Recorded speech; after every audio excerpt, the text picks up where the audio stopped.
Bonjour. Aujourd'hui, nous allons réviser la méthode de l'introduction du développement construit. L'introduction dans un développement construit sert à poser le sujet, à expliquer de quoi on va parler. Elle est composée de 2 étapes. Dans la première, on explicite le sujet, c'est-à-dire on explique les mots-clés, on dit quand ça s'est passé, ce que l'on appelle cadrer dans le temps, on dit où, surtout pour les sujets de géographie. Parfois, s'il y a un personnage cité dans le sujet, on explique qui est ce personnage. Et, dans un deuxième temps, l'introduction met le sujet sous forme d'une question. Nous allons partir d'un exemple.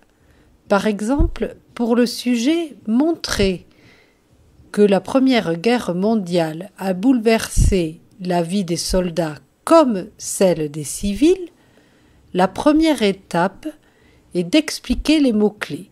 Ici, ce sont les mots « soldat » et « civil » que l'on peut relier aux mots appris dans la leçon « front » et « arrière ».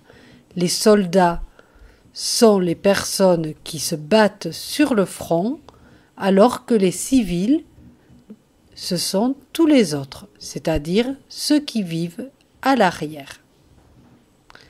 Ensuite, on va cadrer le sujet dans le temps. Il s'agit de dire que la Première Guerre mondiale s'est déroulée de 1914 à 1918. Une fois cette explicitation terminée, on passe à la deuxième partie de l'introduction qui met le sujet sous forme d'une question. Là, on va simplement dire en quoi la Première Guerre mondiale a-t-elle bouleversé la vie des soldats comme celle des civils. Et voilà, l'introduction est terminée. J'espère que cette petite vidéo vous aura aidé. À bientôt.